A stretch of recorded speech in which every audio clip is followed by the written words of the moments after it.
ನಮಸ್ಕಾರ, ಇದು ಸುವರ್ಣ ನ್ಯೂಸ್. ನಾನು ನವಿತಾ ಜೈನ್. ದೇವೇಗೌಡರ ಸೂಚನೆಯಂತೆಯೇ ಕಾಂಗ್ರೆಸ್ ಜೊತೆ ಚರ್ಚೆಯನ್ನ ಮಾಡಿದ್ದೇವೆ. 4 ದಿನ ಕಾದು ನೋಡಲು ದೇವೇಗೌಡರು ಸೂಚನೆಯನ್ನ ಕೊಟ್ಟಿದ್ದಾರೆ. ಈ ಮಾತನ್ನ ಜೆಡಿಎಸ್ ಶಾಸಕ ಚೆಲುವರಾಯ ಸ್ವಾಮಿ ಅವರು ಹೇಳಿದ್ದಾರೆ. ಆದ್ರೆ ಮತ್ತೆ ಕುಮಾರಸ್ವಾಮಿ ಇದನ್ನೇ ಹೇಳಿದ್ರೆ ನಾನೇನು ಮಾಡ್ಲಿ, ಚರ್ಚೆಯನ್ನೇ ಏರ್ಪಡಿಸಿ ಅವರು ಬರ್ಲಿ, ನಾನು ಬರುವೆ, ಚರ್ಚೆಯನ್ನ ಮಾಡೋಣ ಅಂತ ಈಗ ಎಚ್.ಡಿ. ಕುಮಾರಸ್ವಾಮಿಗೆ ಪರೋಕ್ಷವಾಗಿ ಜಮೀರ್ ಅಹ್ಮದ್ ಅವರು ಸವಾಲನ್ನ ಎಸೆದಿರುವಂತದ್ದು. ಪರಿಷತ್ ಮೈತ್ರಿ ಬಗ್ಗೆ ಕಾಂಗ್ರೆಸ್ ಜೊತೆ ಚರ್ಚೆಯನ್ನ ಮಾಡಿದ್ದೇವೆ ಅಂತ ಚೆಲುವರಾಯ ಸ್ವಾಮಿ ಅವರು ಹೇಳಿದ್ರು ಕೂಡ ಮೈತ್ರಿಯ ಬಗ್ಗೆ ಗೊತ್ತಿಲ್ಲ ಅಂತ ಎಚ್.ಡಿ.ಕೆ ಹೇಳ್ತಾ ಇದ್ದಾರೆ. ಇದರ ವಿರುದ್ಧ ಈಗ ಜಮೀರ್ ಅಹ್ಮದ್ ಅವರು ಅಸಮಾಧಾನವನ್ನ ವ್ಯಕ್ತಪಡಿಸಿದ್ದಾರೆ. ಈ ಹಿನ್ನೆಲೆಯಲ್ಲಿ ಕುಮಾರಸ್ವಾಮಿಯನ್ನ ಚರ್ಚೆಗೆ ಶಾಸಕ ಜಮೀರ್ ಅಹ್ಮದ್ ಅವರು ಆಹ್ವಾನಿಸಿದ್ದಾರೆ. 4 ದಿನ ಕಾದು ನೋಡೋದಕ್ಕೆ ದೇವೇಗೌಡರು ಸೂಚನೆಯನ್ನ ಕೊಟ್ಟಿದ್ದಾರೆ ಅಂತ ಚೆಲುವರಾಯಸ್ವಾಮಿ ಅವರು ಹೇಳಿದ್ರೆ, ಮೈತ್ರಿ ವಿಚಾರ ನನಗೆ ಗೊತ್ತಿಲ್ಲ ಅಂತ ಇನ್ನೊಂದು ಕಡೆ ಕುಮಾರಸ್ವಾಮಿ ಅವರು ಹೇಳ್ತಾ ಇದ್ದಾರೆ. ಹಾಗಾಗಿ ಚರ್ಚೆಯನ್ನ ಏರ್ಪಡಿಸಿ ಅವರು ಬರ್ಲಿ, ನಾನು ಬರ್ತೇನೆ, ಚರ್ಚೆಯನ್ನ ಮಾಡೋಣ ಅಂತ ಈಗ ಶಾಸಕ ಜಮೀರ್ ಅಹ್ಮದ್ ಅವರು ಎಚ್.ಡಿ. ಕುಮಾರಸ್ವಾಮಿಗೆ ಸವಾಲನ್ನ ಎಸೆದಿದ್ದಾರೆ.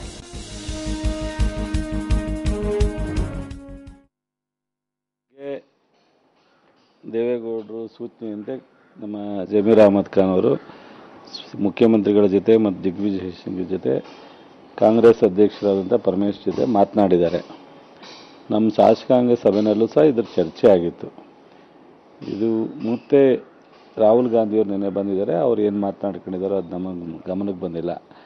ಈಗ ನಾವು ಅದೇ ಸ್ಟ್ಯಾಂಡಲ್ಲಿ ಇದ್ದೀವಿ. ಕಾಂಗ್ರೆಸ್ನವ್ರಿಗೆ ನಮ್ಮ ಇದನ್ನು ಅಭಿಪ್ರಾಯವನ್ನು ಅವ್ರಿಗೆ ಬಿಟ್ಟಿದ್ದೀವಿ. ಜಮೀರಣ್ಣ ಮೂಲಕ ವಾಪಸ್ಸು ಒಂದು 2-3 ದಿವಸದಲ್ಲಿ ಅವರು ದಿಗ್ವಿಜಯ್ ಸಿಂಗ್ ಅವರ ಹೈಕಮಾಂಡ್ ಜೊತೆ ಮಾತನಾಡಿ ಮುಖ್ಯಮಂತ್ರಿಗಳಿಗೆ ಮತ್ತು ಪ್ರದೇಶ ಕಾಂಗ್ರೆಸ್ ಅಧ್ಯಕ್ಷ ಜಿ ಪರಮೇಶ್ವರ್ ಅವರಿಗೆ ಸೂಚನೆ ಕೊಡ್ತೀವಿ ಅಂತ ಏನು ಹೇಳಿದ್ದಾರೆ.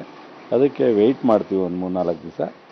ಚಾನ್ಸ್ ಅವರು ಒಪ್ಪಿಗೆ ಕೊಟ್ಟು ಓಕೆ ಅಂತ ಅಂದರೆ ಅರೇಂಜ್ ಥರ ಹೋಗ್ತೀವಿ ಚುನಾವಣೆಗೆ. ಇಲ್ಲದೇ ಇದ್ರೆ ನಮ್ಮ ಚುನಾವಣೆ ನಾವು ಮಾಡ್ತೀವಿ. ನಾಯಕರ ಸೂಚನೆ ಇಲ್ಲ ನಾನು ಹೋಗಕ್ಕೆ ಸಾಧ್ಯನೇ ಇಲ್ಲ. ನಿನ್ನೆನೂ ಅದು ಹೇಳಿದ್ದೀನಿ, ಇವತ್ತು ಹೇಳಿದ್ದೀನಿ. ತಿರ್ಗಾ ಕುಮಾರ್ ನಂಗೆ ಹೇಳಿದಾರಂದ್ರೆ ಒಂದು ಡಿಬೇಟಲ್ಲಿ ಕಟ್ಬಿಟ್ಟು ನಾನು ಬರ್ತೀನಿ, ಅವರು ಬರ್ತೀನಿ, ಚರ್ಚೆ ಆಗ್ಬಿಡ್ಲಿ. ನಾಯಕರ ಸೂಚನೆ ಇಲ್ಲ ನಾನು ಹೋಗಕ್ಕೆ ಸಾಧ್ಯನೇ ಇಲ್ಲ. ನಿನ್ನೆನೂ ಅದು ಹೇಳಿದ್ದೀನಿ, ಇವತ್ತು ಹೇಳಿದ್ದೀನಿ. ತಿರ್ಗಾ ಕುಮಾರ್ ನಂಗೆ ಹೇಳಿದಾರಂದ್ರೆ ಒಂದು ಡಿಬೇಟಲ್ಲಿ ಕಟ್ಬಿಟ್ಟು ನಾನು ಬರ್ತೀನಿ, ಅವರು ಬರ್ತೀನಿ, ಚರ್ಚೆ ಆಗ್ಬಿಡ್ಲಿ. ಎಸ್, ಇದು ಪರಿಷತ್ ಮೈತ್ರಿಯ ಬಗ್ಗೆ ಕಾಂಗ್ರೆಸ್ ಜೊತೆ ಚರ್ಚೆಯನ್ನ ಮಾಡಿದ್ದೇವೆ ಅಂತ ಚೆಲುವರಾಯಸ್ವಾಮಿ ಅವರು ಹೇಳಿಕೆಯನ್ನ ಕೊಟ್ಟಿದ್ದಾರೆ. 4 ದಿನಗಳ ಕಾಲ ಕಾದು ನೋಡೋಣ ಅನ್ನುವ ಒಂದು ಮಾತನ್ನ ಹೇಳಿದ್ದಾರೆ ಅಂತ ಹೇಳಿ ಚೆಲುವರಾಯ ಸ್ವಾಮಿ ಅವರು ಹೇಳಿದ್ದಾರೆ. ಆದ್ರೆ ಜೆಡಿಎಸ್ ನ ಈ ಒಂದು ಮೈತ್ರಿ ಬಗ್ಗೆ ನನಗೆ ಗೊತ್ತೇ ಇಲ್ಲ ಅಂತ ಹೇಳಿ ಎಚ್.ಡಿ. ಕುಮಾರಸ್ವಾಮಿ ಅವರ ಹೇಳಿಕೆಯ ಬಗ್ಗೆ ಇವತ್ತು ಜಮೀರ್ ಅಹ್ಮದ್ ಅವರು ಒಂದು ಸವಾಲನ್ನ ಎಸೆದಿದ್ದಾರೆ ಕುಮಾರಸ್ವಾಮಿ ಅವರಿಗೆ. ಅವರು ಕೂಡ ಚರ್ಚೆಗೆ ಬರಲಿ, ನಾನು ಚರ್ಚೆಗೆ ಬರ್ತೀನಿ ಅನ್ನೋದನ್ನ ಹೇಳಿದ್ದಾರೆ. ಇದರ ಬಗ್ಗೆ ಡೀಟೇಲ್ಸ್ ಕೊಡೋದಕ್ಕೆ ನಮ್ಮ ರಿಪೋರ್ಟರ್ ಕಿರಣ್ ಹನಿಯಡ್ಕ ಈಗ ಫೋನ್ ಸಂಪರ್ಕದಲ್ಲಿದ್ದಾರೆ. ಕಿರಣ್, ಈಗಾಗಲೇ ಒಂದು ಕಡೆ ವಿಧಾನ ಪರಿಷತ್ನ ಈ ಒಂದು ಮೈತ್ರಿಯ ಬಗ್ಗೆ ಈಗ ಪಕ್ಷದ ಒಳಗೇನೆ ಸಾಕಷ್ಟು ಭಿನ್ನಾಭಿಪ್ರಾಯಗಳು ಇರುವಂತದ್ದು, ಇನ್ನೊಂದು ಕಡೆ ಕುಮಾರಸ್ವಾಮಿ ಅವರಿಗೆ ಇದರ ಮೂಲಕ ಇಷ್ಟ ಇಲ್ಲ ಅನ್ನೋದು ಬಹಿರಂಗವಾಗಿ ಗೊತ್ತಾಗುವಂಥದ್ದು, ಅದರ ಜೊತೆಗೆ ಎಲ್ಲವೂ ಅಲ್ಲಿ ಸರಿ ಇಲ್ಲ, ಆಂತರಿಕವಾಗಿ ಸರಿ ಇಲ್ಲ ಅನ್ನುವಂಥದ್ದು ಈ ಮೂಲಕ ಸ್ಪಷ್ಟವಾಗುತ್ತಲ್ವಾ, ಹೇಗೆ ಅಂತ?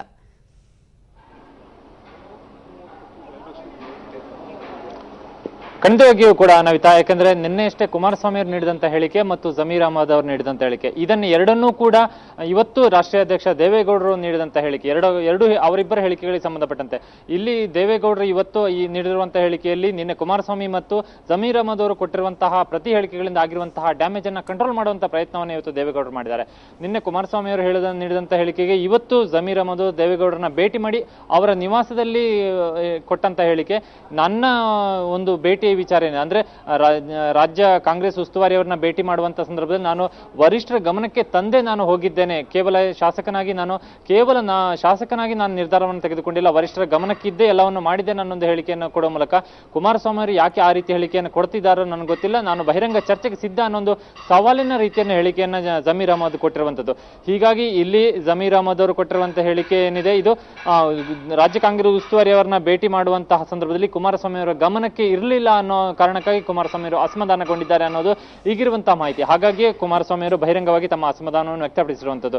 ಈ ಸಂಬಂಧವಾಗಿ ಜಮೀರ್ ಅಹ್ಮದ್ ಅವರು ಇವತ್ತು ರಾಷ್ಟ್ರೀಯ ಅಧ್ಯಕ್ಷ ದೇವೇಗೌಡರ ಜೊತೆ ಕೂಡ ಸಮಾಲೋಚನೆಯನ್ನು ಮಾಡಿದರೆ, ದೇವೇಗೌಡರು ಕೂಡ ಕುಮಾರಸ್ವಾಮಿ ಅವರ ಜೊತೆ ಜಮೀರ್ ಅಹ್ಮದ್ ಅವರು ನೀಡಿರುವಂತಹ ಹೇಳಿಕೆ ಮತ್ತು ಕುಮಾರಸ್ವಾಮಿ ಅವರು ನೀಡಿರುವಂತಹ ಹೇಳಿಕೆಗೆ ಸಂಬಂಧಪಟ್ಟಂತೆ ಇಬ್ಬರು ನಾಯಕರ ಜೊತೆ ಕೂಡ ಸಮಾಲೋಚನೆಯನ್ನು ಮಾಡಿದ್ದಾರೆ.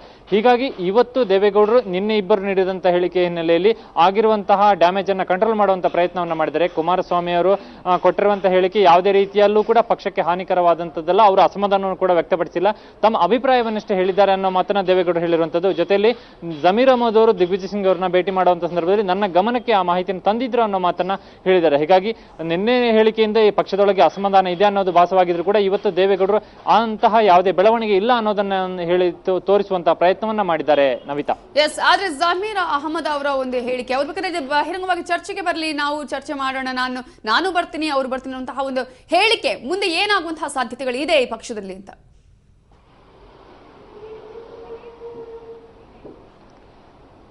ನವಿತಾ, ಇದು ಕೇವಲ ಹೇಳಿಕೆಗಳಾಗಿ ಉಳಿಯುವಂತಹ ಸಾಧ್ಯತೆಗಳಿವೆ. ಯಾಕೆಂದ್ರೆ ಬಹಳ ಚೆನ್ನಾಗಿ ಗೊತ್ತಿದೆ, ರಾಜ್ಯ ರಾಜಕಾರಣದಲ್ಲಿ, ಅದು JDS ನ ರಾಜಕಾರಣದಲ್ಲಿ ಕುಮಾರಸ್ವಾಮಿ ಅವರು ಮತ್ತು ಜಮೀರ್ ಅಹಮದ್ ಅವರು ಗಳಸೆ ಕಂಠಸೆ ಮಿತ್ರರಂತಾನೆ ಹೆಸರುವಾಸಿಯಾದರು. ಈ ಹಿಂದೆ ಕೂಡ ಸಾಕಷ್ಟು ಬಾರಿ ಇಬ್ಬರ ನಡುವೆ ವ್ಯತ್ಯಾಸಗಳು ಕೂಡ ಬಂದಿತ್ತು. ಬಳಿಕ ಒಂದಷ್ಟು ಹಂತದಲ್ಲಿ ಅದು ತಾರಕಕ್ಕೆ ಇರಿದ್ರು ಕೂಡ ಬಳಿಕ ಎಲ್ಲವೂ ಕೂಡ ಶಾಂತವಾಗಿತ್ತು.